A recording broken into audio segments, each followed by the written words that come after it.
Just ask anybody on the street and they'll be happy to tell you. Excuse me, sir.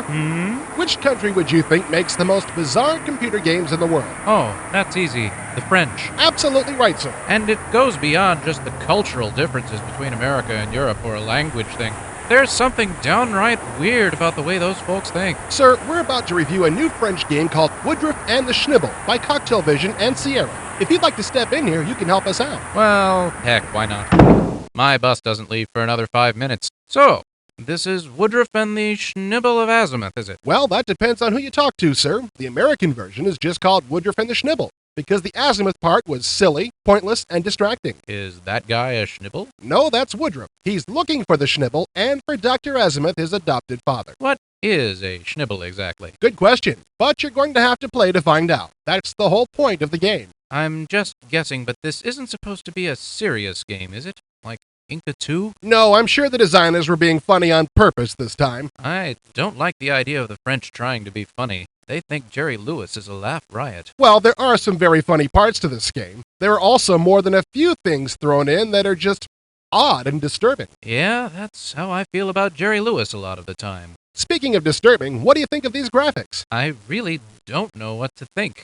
Why is Woodruff wearing a mask? Actually, I think that's a headband which just happens to have eye holes. Well, everything moves very smoothly. It just looks so bizarre. It's like Gary Larson crossed with Tex Avery. Wow. This interface is incredibly easy to use. Almost everything works with a single mouse click. This is amazing. Yes, that's the good news. There's a little bit of bad news about the interface, though. There's no dialogue choice going on. You just click on the person you want to talk to and have the appointed conversation. Well, I admit that's not tremendously interactive, but that's not so bad, as long as the conversations are well written. Oh, they are, and well acted, too. The problem is that to get all of the information out of the different characters, you have to prompt them through the entire conversation, and there's no indication how many clicks you'll need to get through. I still don't see what's so... Let me finish. When the conversation is finished, the only way to find out is that when you click on the character again, you get the first lines of dialogue repeated. There's no way to click past this once you get to it, and it happens every time. Okay, that is a little annoying. They should have either let the dialogue play through by itself, or let the player click past a segment he's already heard. You can hardly click past anything in this game. You also can't speed up Woodruff as he slowly ambles around the screen to get where you told him to go. There's not even an option for subtitles. Okay, that is weird.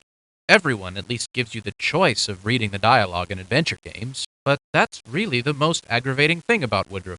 Actually, I find the strangeness of the gameplay kind of refreshing. Yeah, there's a lot of different elements to keep up with. When you need some money, you can get a job, but you can also gamble. There's a magic system based on the combination of different syllables of power. You know, that bit kind of reminded me of the runic magic system in Legends Deathgate. Well, what about the portable TV phone thingy that lets you get the weather update whenever you want it? Based on strange syllables again, I see. So, what do you think of Woodruff, Mr. Random Man on the Street? Well, no big surprise, it's very weird. But I kind of like it. It's fun to play something that makes almost no sense every now and then. Yeah, even with the stuff that's missing from the interface, like the subtitles and the ability to skip past dialogue, this is a very easy game to figure out with a lot of challenging puzzles thrown in. Of course they're challenging. They make no sense. Now, if you'll excuse me, I think I hear my bus.